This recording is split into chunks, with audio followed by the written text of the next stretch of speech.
What the hell? This guy cannot attack at all. Okay, so here we have finally the One Punch Man collaboration with the Summoner's Wars Chronicles. So I was asked to um, analyze all of these monsters. So, but the thing is that there are so many things that we haven't know yet, like what is the new contents gonna be.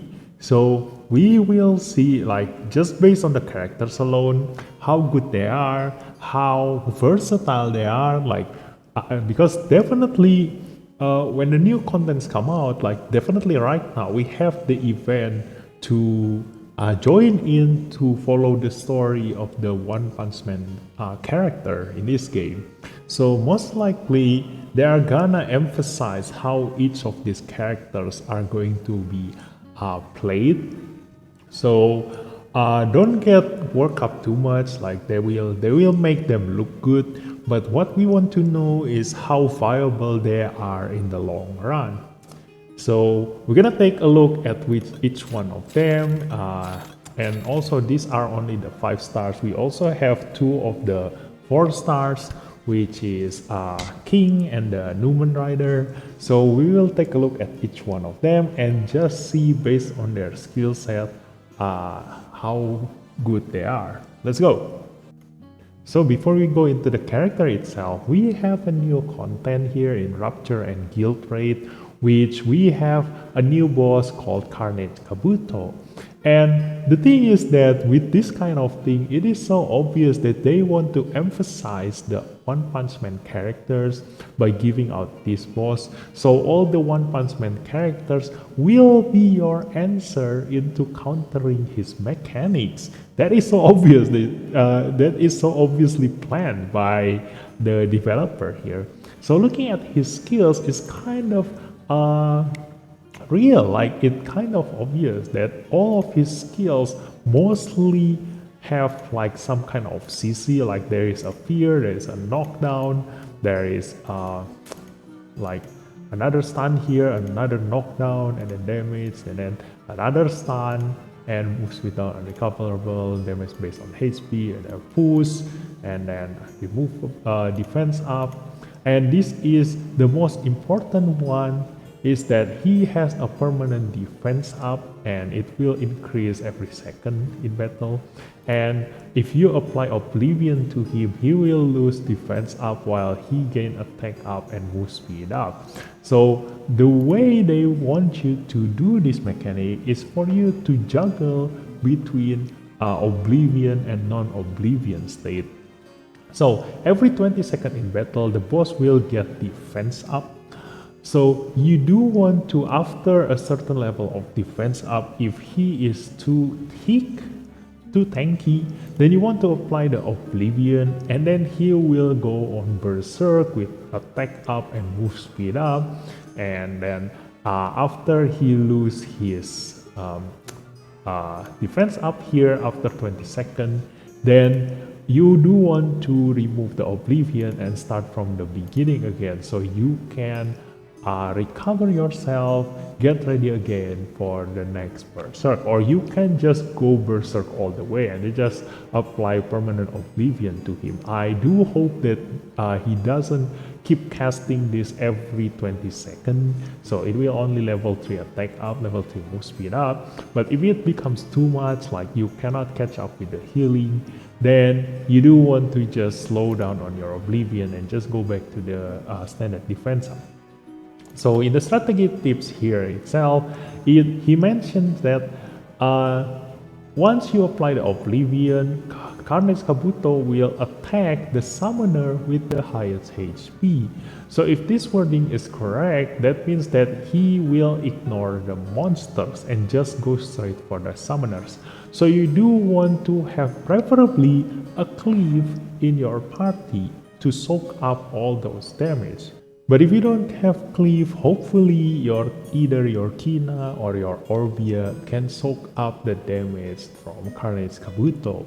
So that's why you need to juggle between Oblivion state and non-Oblivion state.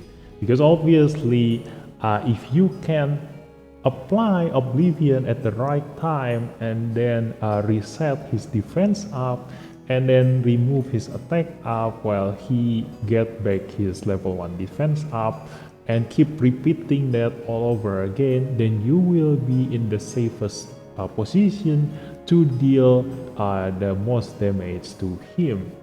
Also, there is still because this is a Rapture, so obviously this is at a lower level, so there is always the strategy where you just brute force your way and just apply Oblivion all the way and just kill him as fast as you can. But I want to talk about the actual mechanic, the real mechanic that you need to follow, because this is important later on in the guild raid. So we have the same Carnage Kabuto here in the guild raid. His skills are all the same, but except the number is absurdly high. It looks like everything can just one-shot you. That's why it is much more important for you to juggle on and off on your Oblivion state. And because this one gives level 5 attack up and level 5 move speed up, so definitely when the boss is on Oblivion state, your friendly Cleave, who is designated to receive the damage, to soak up the damage, will need all the attention that you can give within that 20 seconds until he loses his defense up buff, and then you can go back to the ultra heavy armor state and he will restart again from level 1 defense up. Or if you are sure that your guild is strong enough, then maybe you can just go all the way on the permanent Oblivion state. It's up to you. It depends on how strong your guild deal with this boss. And also, this all assume that this wording is correct, that the boss will attack the summoner with the highest maximum HP when under Oblivion. So if he end up attacking a monster, then you can have more options. Like you can bring a lot of different monsters to soak up the damage, and you can resurrect them when they die.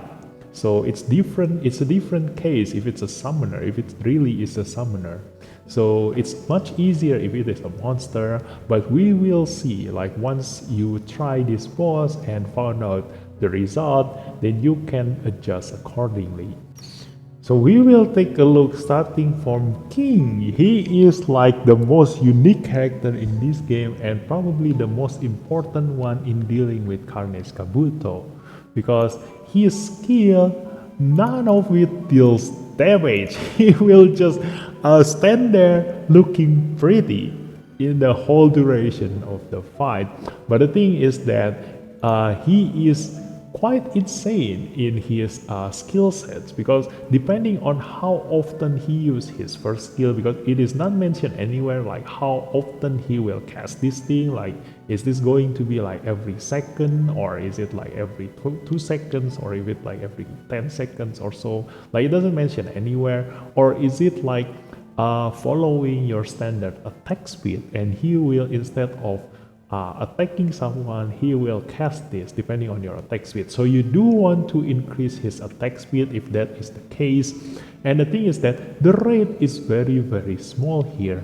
You would think that this is really bad, like he will never be able to apply this thing, but here is, listen to me here, his skill set is specifically made to counter Carnage Kabuto, because the Oblivion that you need to apply into Carnage Kabuto is here in him. Obviously, you can apply Oblivion using other monsters who can apply Oblivion, but they specifically give Oblivion to King here because he also, aside from applying Oblivion, he also apply Attack Down, which is important because the boss will have a like level 5 attack up, and he will aim your summoner with the highest maximum HP, and you want that guy to survive. So attack down, giving attack down to the boss is very important when you are dealing with the Carnage Kabuto. But as usual, we also want to see like how viable he is outside of the guild raid, and he is definitely not viable in other content in the game, because here's the thing. when you have king, and because he is 4 stars, if you play as a guild, this rate is manageable, because if all 20 players bring king in their lineup, you can increase this chance, because all those 20 players will apply critical damage taken up every second. They will try to apply this to the boss every second. So he is definitely made, specifically made for a guild raid situation. So when Carnes Kabuto is no longer here, you can still use him when the next guild raid calls for his skill set. Like if the next guild raid, you have so much like a really good teamwork where you can spend at least 1 slot to bring king in your lineup, he can apply level 10 critical damage taken up to the boss. And since this is from a normal attack, so you will be sure that the boss will have permanent level 10 critical damage taken up, which is insane, and also permanent level 10 resist down, which is insane too. So the thing is that his debuffs and buffs are the ones that we rarely use. So it is not really useless, like you will think that resist down and accuracy up is quite useless, but there are some monsters who deal more damage the more debuffs you apply to the enemy, and there are some monsters who can deal more damage the more buffs they have. So this thing will add up to those numbers. That's why King is totally made for guild raid situation. By just bringing him, you can cover up all the useless debuffs and useless buffs, and while also at the same time apply permanent level 10 critical damage taken out and also permanent level 10 resist down, which is gonna increase your damage output by a lot here. Now going on to the other 4-star monster here, which is the Movement Rider. He is the tank in here, which in this case he has a pretty standard skill which is quite similar to the Fire Penguin, and which he can provoke while also applying invincible to himself, and also a standard damage skill using giving a takedown and also like knockdown to the enemy. But the only thing that is quite unique to him is his passive here. So his passive make him able to revive with 100% HP when defeated.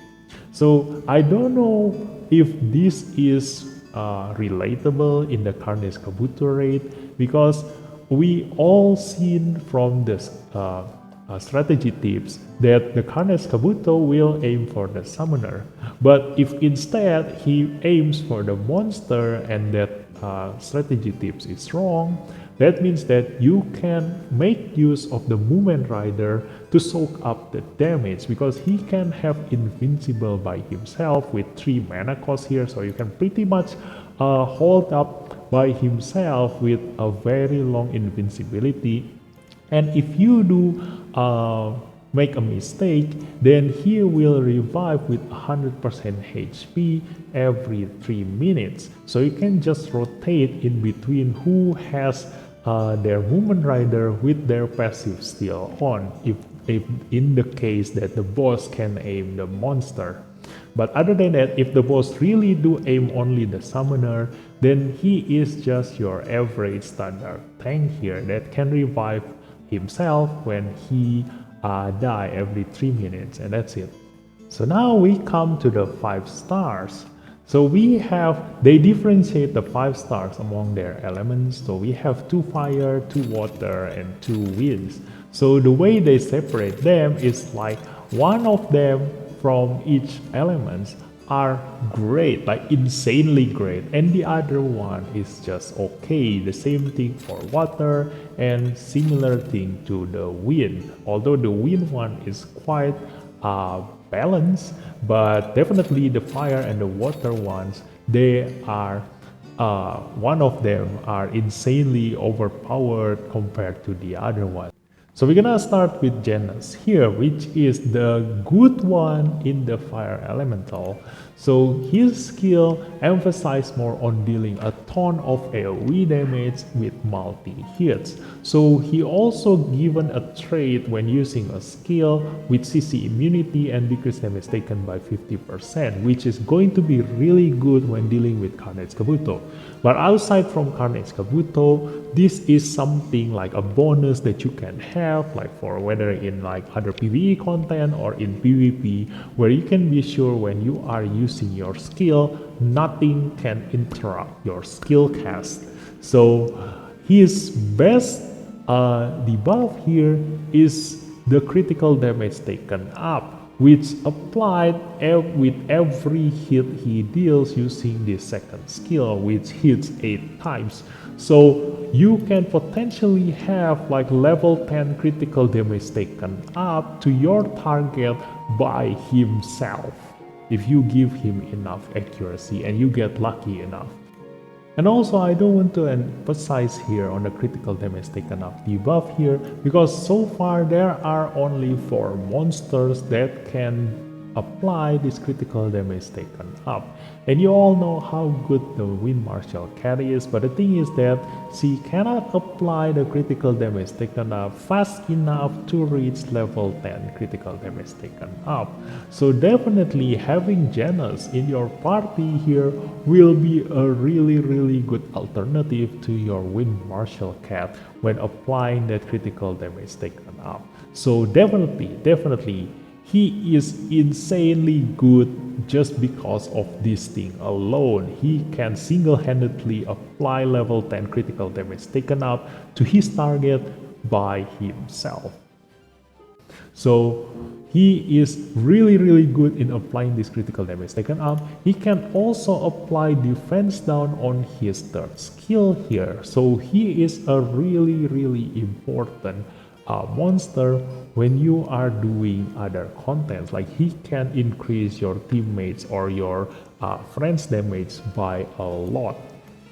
So his second skill here also applies knockdown on the last hit, and he will cast his Incineration Cannon, which is his third skill, whenever he hits someone who is knocked down. So he will follow up with the Incineration Cannon, and this Incineration Cannon will hit 3 times and it ignores target's damage mitigation effect, while also giving himself shield. So this shield, even though it uses his maximum HP, you don't need to aim to increase his HP at all. Just think about this as a bonus that you can get to increase his survivability rate. And his damage get increased the less HP your target has, and also it has a chance to stun. And if target is under a CC effect, it increases their cooldown by 2 seconds. I don't know whether this applies per hit or it only applies once, but definitely this is a nice addition to your bonus. And also, when an enemy is defeated, you gain 1 mana regen speed up for 20 seconds. You cannot expect this to happen all the time because it is hard to kill someone using this skill outside of your just field grinding.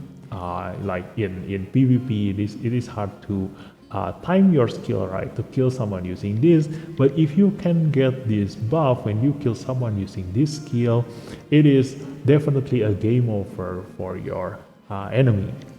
And also the ultimate skill is like a stronger version of his third skill, which is insane because this ignore target's damage mitigation effect and increase the damage the less HP your target has. So this pretty much can kill your target. And his ultimate is basically a stronger version of his third skill, in which case he do basically the same thing with just more multi-hits, higher chance of stun, higher increased cooldown, higher mana regen speed up level, and that's it. So definitely a really strong character here. Like for me personally, Janus is gonna be my go-to monster if I were to pick one among all these One Punch Man monsters. So next we're gonna take a look at the other 5-star Fire Elemental One Punch Man monster, which is the Atomic Samurai. So if you compare his skill set with Janus, definitely Janus is far superior than him. His second skill only deals damage based on his attack and maximum HP, and it stuns your target. And also the third skill, it inflicts bleed, and because this hit 4 times, so you can potentially have level 4 bleed. So definitely Janus is far superior than him, but still he is made to counter Carnage Kabuto, so he has that CC immunity whenever he uses skill, but he doesn't have that 50% damage reduction like Janus has. And so his best trait is on his passive.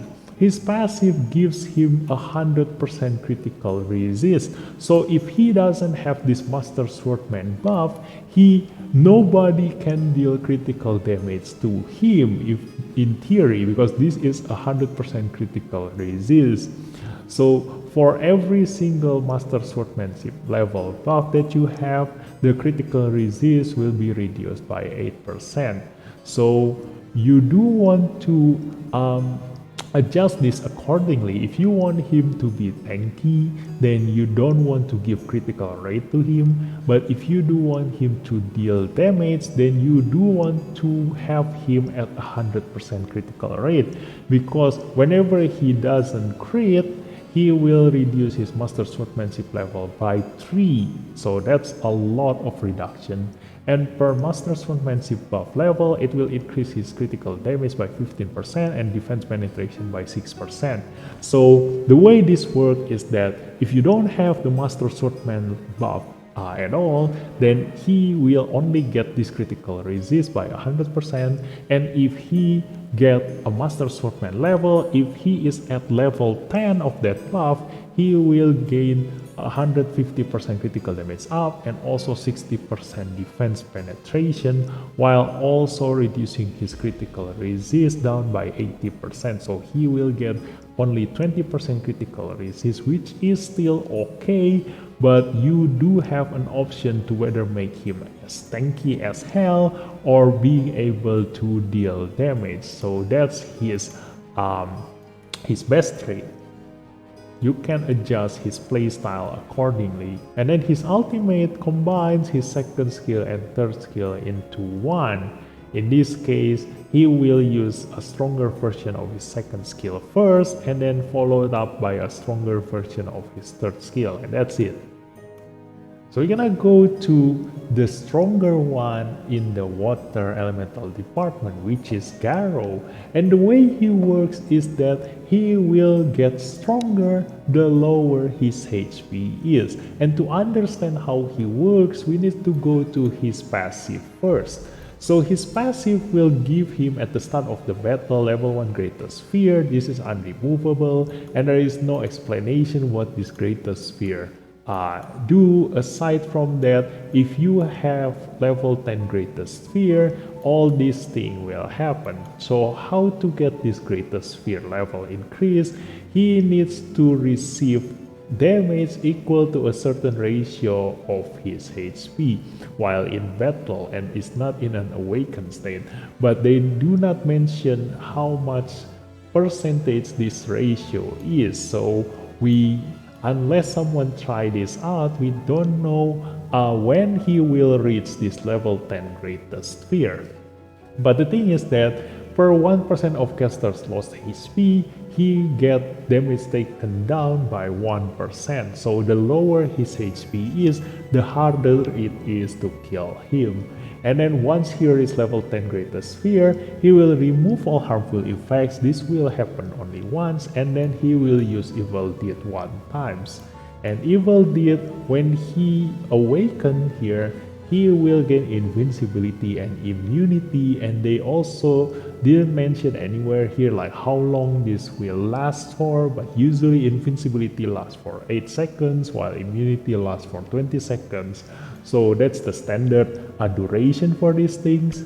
And while he is awakened, increased damage dealt by 20%, and CC immunity, which is also great for the Carnage Kabuto or outside Carnage Kabuto. This is like a really nice addition for PvP. And then every 2 seconds while awaken, greatest fear level 1 down. So after 20 seconds, you will lose all greatest fear stacks. So now going to his second and third skill. His second skill is a single target, hits 6 times, and it deals damage based on his maximum HP, and the damage increase based on his lost HP.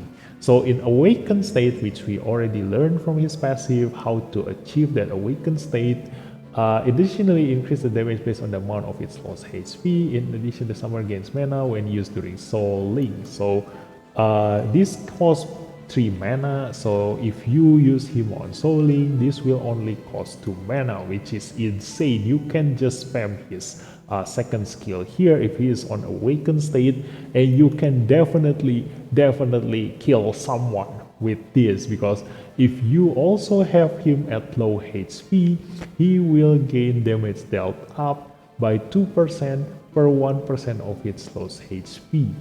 And then to his third skill, this is a multi-hit AoE skill, and it deals damage based on his lost HP again, and recovers the HP based on the damage dealt by attack. He can damage drain with this AoE damage, and then he will inflict fear on his last attack in the area. And just like in Genos situation where there are not many monsters that can inflict critical damage taken up, so in this case Garou is one of the little bit of monster that can apply fear, which is like the pinnacle of CC effect here. So if you do want to have like a really strong PvP monster, then Garou with his fear will definitely become your favorite. So this is definitely his greatest advantage, which is fear. And also if you are in the awakened state, the mana cost is reduced by 1 again, and then you also have a chance to remove beneficial effect per hit and also defense down per hit, which is great.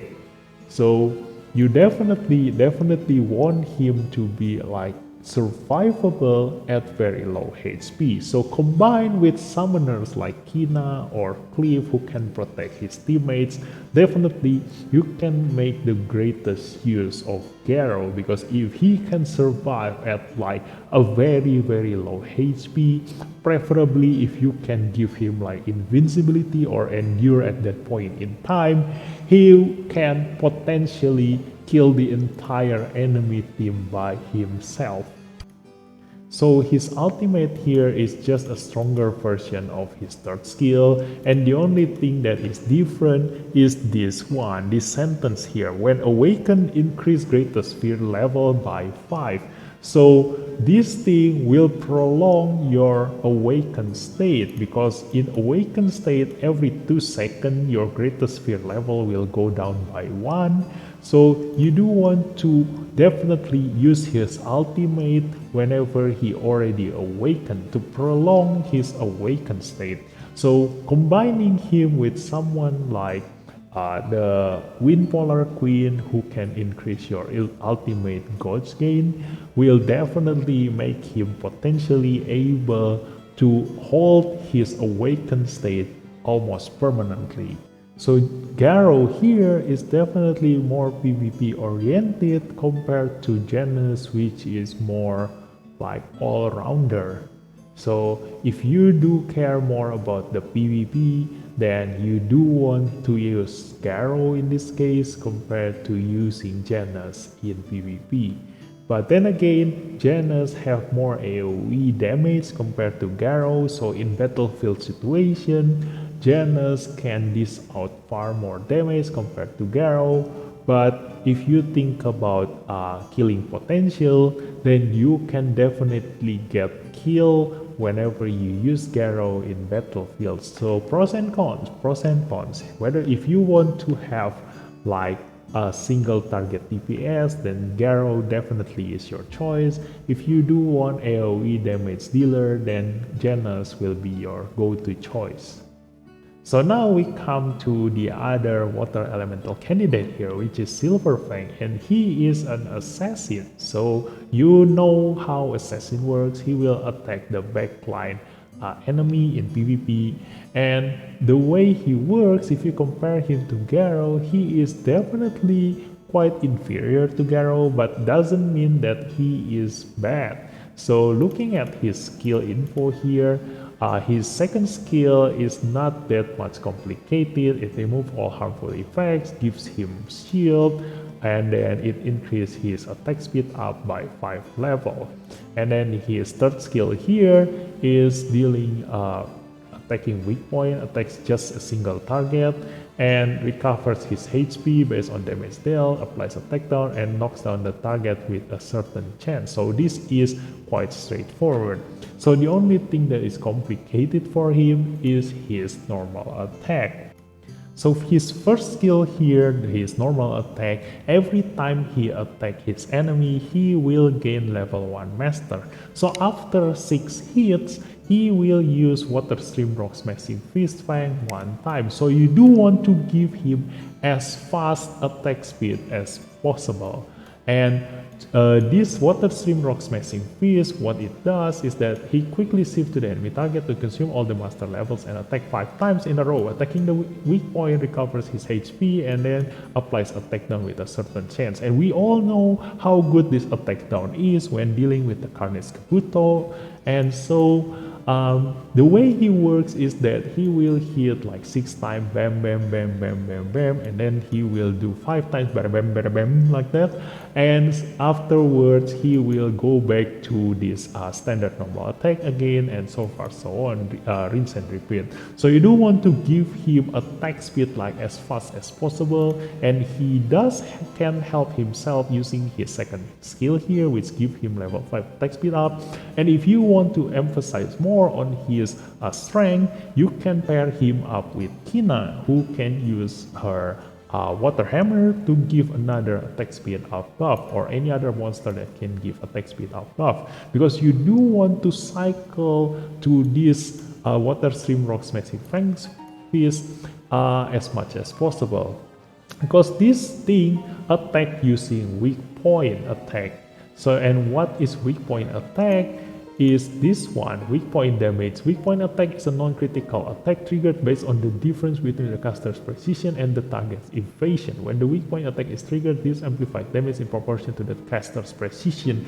So finally we can make use of the precision stats that we can stack as much as possible, because there are not many people who aim for like a very high evasion number.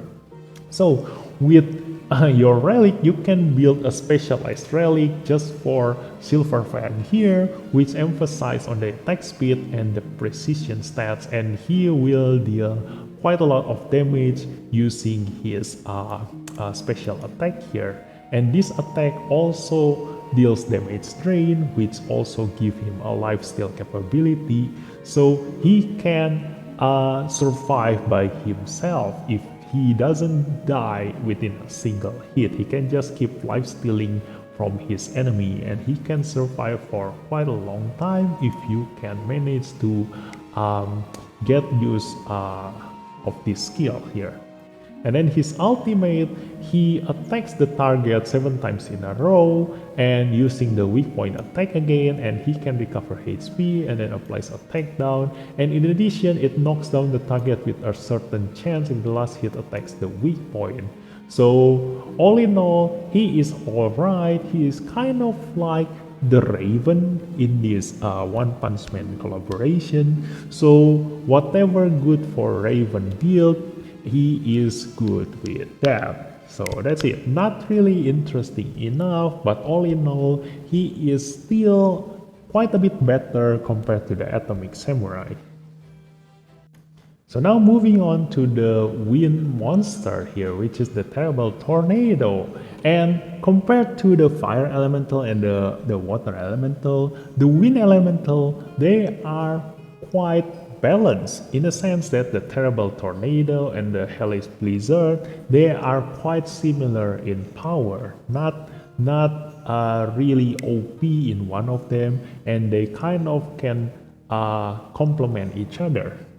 So the terrible tornado here, her second skill, it's quite straightforward. She will deal damage per hit, and it hits 4 times, and if the target is a summoner, she will have a chance to restart their cooldown, which is really great. And then the last hit deals damage to enemies within the area and applies defense down with a certain chance. This one is quite straightforward. So the highlight in her skill here is the cooldown restart here, which is great. If you can spam this, the enemy cannot use skill at all, definitely the summoner on your enemy. And then the third skill here, she uses psychokinesis and inflicts damage and knockdown, pretty straightforward. And then her passive is the best part about her. Usually a mage is kind of like a glass cannon, but in this case for the terrible tornado, if you manage to get her HP reduced below 50%, she will instead deal AoE damage to her surrounding, apply silence, and knock down her enemies. So at least she will buy quite some time to let her be healed by her teammates whenever she gets reduced below 50% HP.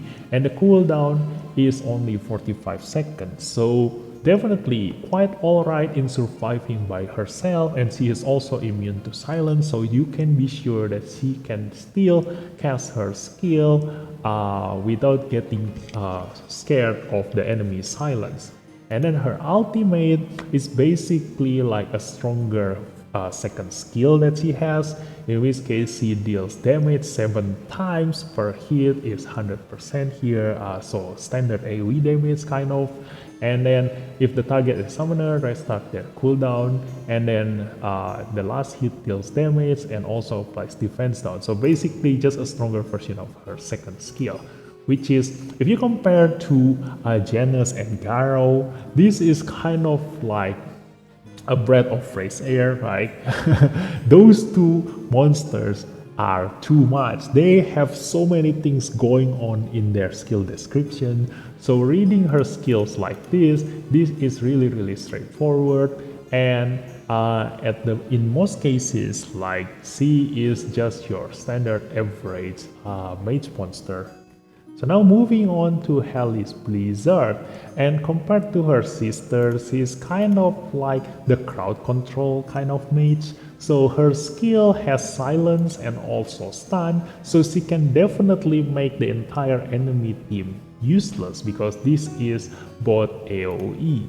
And then the highlight of her skill is actually on her passive here, which if caster uses a skill when its HP is 50% or below, she will gain spell shield for 14 seconds. And the way the spell shield works is that it nullifies skill hit by 1 time. So nullifies all effects, excluding remove beneficial effect activated by enemy skills, except bosses a certain number of times. Only 1 count will be deducted if the effects of the attacker are activated simultaneously. So this will definitely help her in survive a little bit, and also there is no cooldown in this passive, so definitely every time you cast skill you will gain this spell shield. So if you can adjust your skill cast gap, then you can have this spell shield almost permanently. And then when attacking with a skill, she will remove immunity, which is great because this is a counter to Wusa. Now you should know by now that immunity is a very strong buff in PvP, because by using immunity you basically negate every single debuff in existence except for this spell. And the same thing goes to buff blocker. Buff blocker is the debuff version of immunity, in which case it will block every single buff in existence to be applied to your target except for cleanse.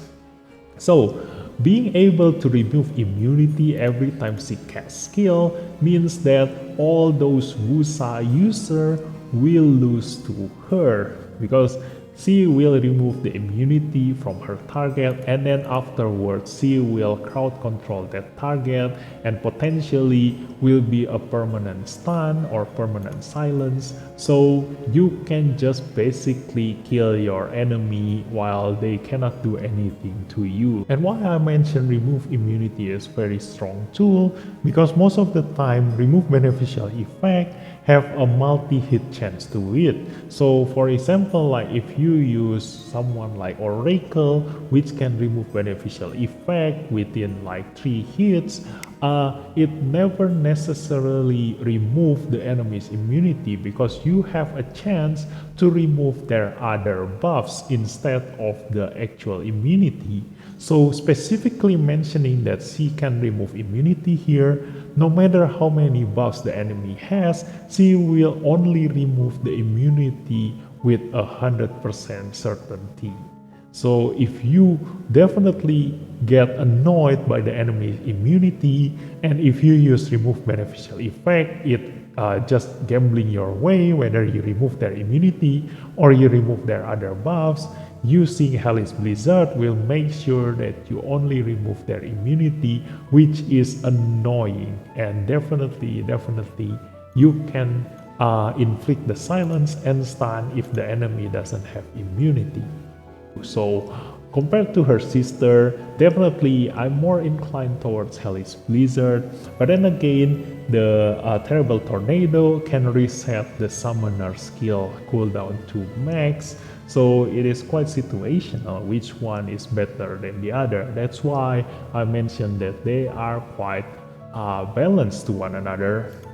And the Hellish Blizzard ultimate is basically like the stronger version of her second skill, which deals damage while also silencing the enemy for 8 seconds. So yeah, quite straightforward compared to the other monsters, but definitely a really strong monster, and especially if you pair them with Cleave, who can protect them in the front row while they are doing all sorts of things from the back row. So in summary, comparing all these elite summon, the fire elite summon, the water elite summon, the wind elite summon, if you don't have that many summoning ticket here, then the safest option for you is to use the wind elite summon, because both of them are equal in power. While in water elite summon, it will be a bad thing if you want Garrow, but instead you get Silver Fang, and the same thing also applies to Genos. If you want Genos and instead getting the Atomic Samurai, then that will be a really bad thing, because the power gap in between those two is like heaven and earth. The Garrow and Silver Fang is a little bit closer, but still the difference is too much. And for the Tornado and Blizzard, their power gap is not so much. It's basically the same.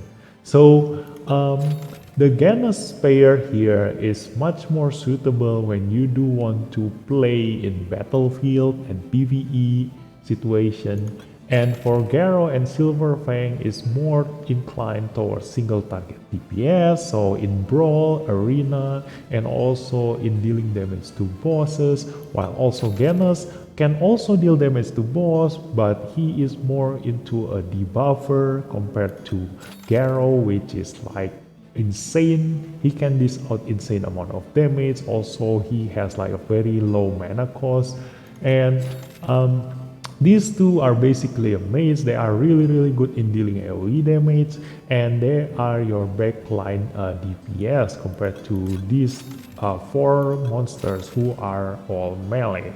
So yeah, basically in my opinion, if I want to rank their strength, the lowest one will be the Atomic Samurai, and then afterwards the Terrible Tornado, and then afterwards the Hellish Blizzard, and then goes to the Silver Fang, and then goes to Garrow, and then the strongest one among all of them is Genos, in my opinion. But some of you will definitely think that Garrow is far stronger. It's just based on preference, because the way I play, my gameplay is more towards like buffs and debuffs, while some of you players might want raw damage on top of buffs and debuffs. So in terms of raw damage, single target raw damage, then Garo definitely wins the cake. So all in all, it's back to your own preference again. So if you do like to kill a single target, like killing your target one by one, then pulling for the water elite summon is probably your best choice. And if you do like to kill like your enemy within AoE damage, then fire elite summon will be your go-to banner. And if you don't really want both of them, like all four of them, and you actually need of a ranged mage who can control the enemy from afar, then the wind elite summon will be your go-to choice. So the way to counter them is that the wind elite summon, because they are immune to silence, and this one have the spell shield, they are definitely like a stronger version of mage, in which case they cannot be stopped as a mage. And even though Genos and Garo is a very strong monster, if you can silence them using the these two mages, then they cannot do anything either. So yeah, pros and cons. But in any case, whichever monster you choose, hopefully you don't regret it, because after the event, they will no longer here. You won't be able to get them again. So there are options for you, in which case that you can try to get all of them, and then probably later on you can just switch in between which one you want to use depending on the situation, if you have the money to spare, or if you are already sure like I want to go for Garo and just spend every single money you have on Garo, definitely just don't regret it. So that's all my analysis for them. So hopefully this will be useful for you, and once again, thanks for watching, and I'll see you next time. Bye bye.